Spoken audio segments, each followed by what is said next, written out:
Hi guys! So for today's video, ituturo ko po sa inyo kung paano nga ba natin tatakpan yung mga imperfections ng ating mga bulaklak sa curtain ties. So meron ako ditong green fuzzy wire na 12 pieces. Again guys, depende po yan sa size po ng inyong flower. Depende po yan kung gaano siya kalaki, kalapad. Yan, basta po yung sa akin, ang nagamit ko po ay 12 pieces na green fuzzy wire. Kumuha muna ako ng tatlong fuzzy wire at tinupi ko siya sa gitna. Tapos, ganyan ko po siya kinabit. Kailangan kasi makagawa tayo ng 6 na kanto.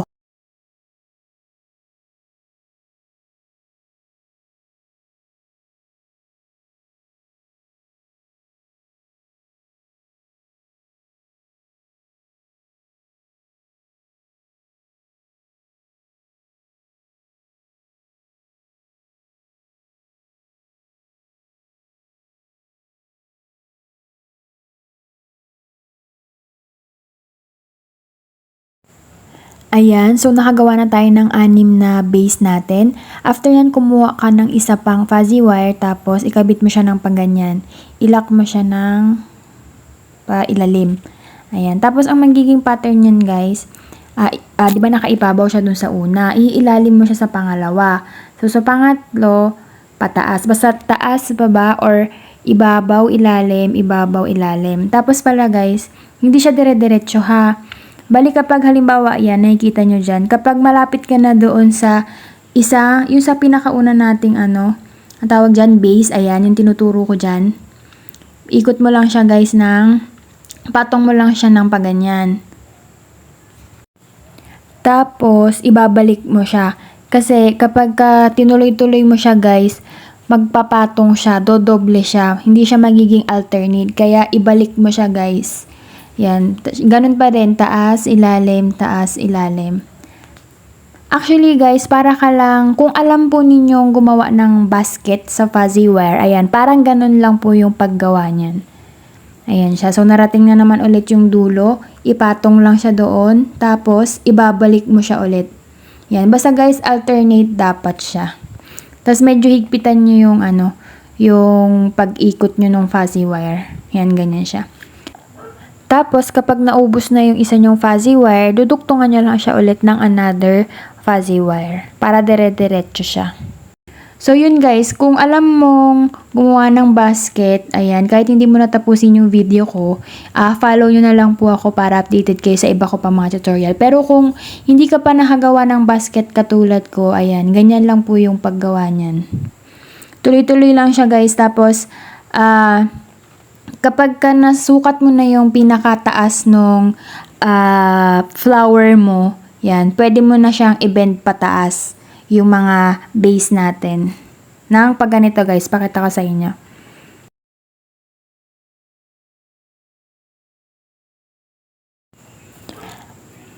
Ayan guys, so kasing lapad na siya nung yung sa bulaklak ko, yung sa likod niya. So ang gagawin ko dyan, itutupi ko na guys yung 6 na base ko ng pataas. Yan, para matakpan ko din yung nasa gilid ng bulaklak. Pero guys, hindi siya buong basket talaga ha, kasi papakita ko dyan sa dulo yung siya, para siyang letter U. Para siyang letter U ang magiging style niya. Hindi siya buong basket na parang pabilog. Oo, kasi kailangan ko siyang ipa-letter U kasi nga yung tali mismo nung natin, yung sa curtain tie, yun, para hindi siya maharangan.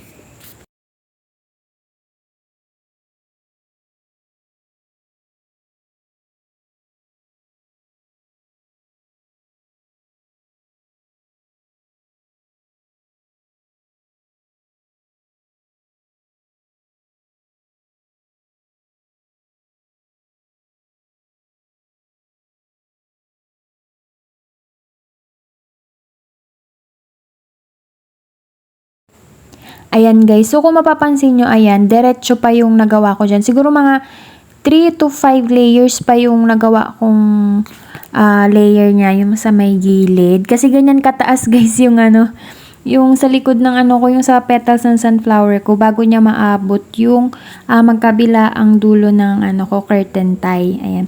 Tapos, after nyan guys, mapapansin nyo dyan, hinati ko na sa tig-tatlo yung aking yung base ko na 6, hinati ko na siya ng 3 yung magkakatabi. Kasi doon na natin siya puputulin guys. Magiging letter U na siya. So, dyan yung pinakadulo niyan, in-glue ko muna siya.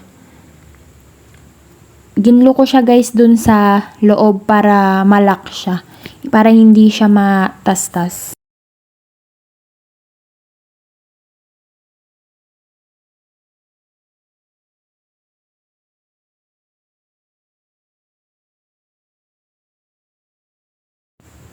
Ayan guys, so after ko siyang madikit, kumuha na ako ulit ng another fuzzy wire. Ayan, kung paano yung ginawa natin dun sa una, ganun din yung gagawin natin.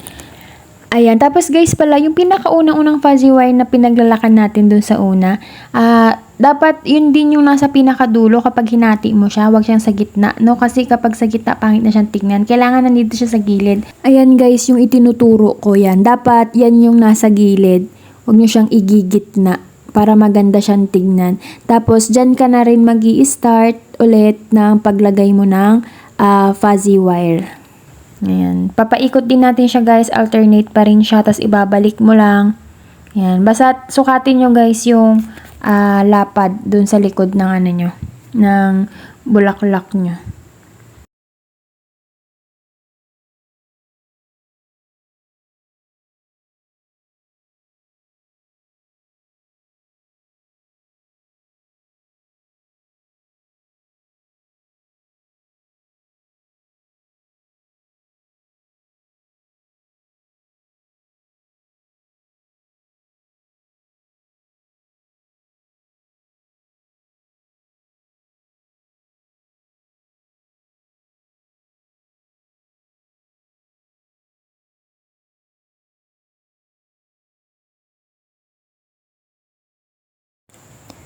Ayan guys, so tapos ko na yung kabilang side niya. So next naman yung sa kabilang side. So kung paano yung ginawa mo sa kabila, ganun din yung gagawin mo dyan sa kabila niyang side. Kaya guys, mapapansin nyo, magle-letter U na siya.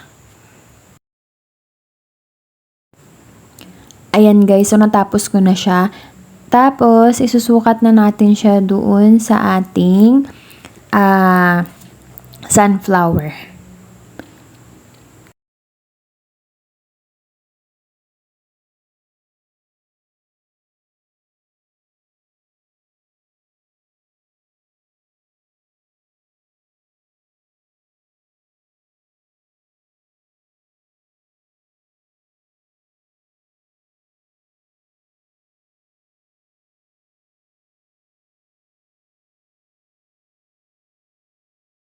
Ayan, so mukhang sakto naman na siya guys.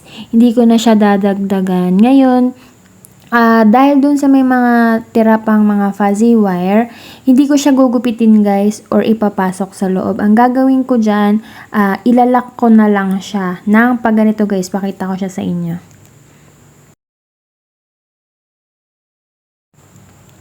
Ayan guys, so kinuha ko yung sa dulo muna, yan yung inuna ko. Tapos, dun sa first layer niya, ilulusot ko siya doon guys, doon ko siya ipapabilog-bilog. Yan, ganyan po sa video. Yan, pasok ko lang siya guys doon.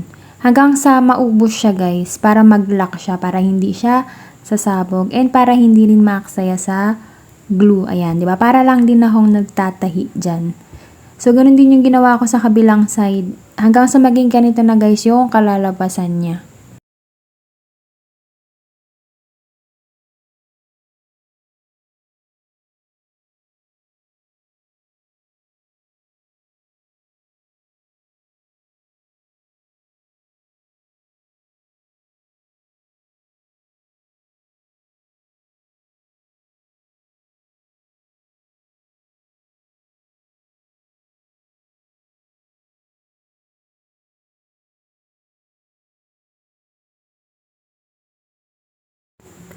Ayan guys, so okay na siya. Tapos after nyan, nilagyan ko na lang siya ng glue. Gamit pa rin yung aking E7000 na pandikit.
And there you have it guys. Ayan, sana nagustuhan nyo yung tutorial ko ngayon.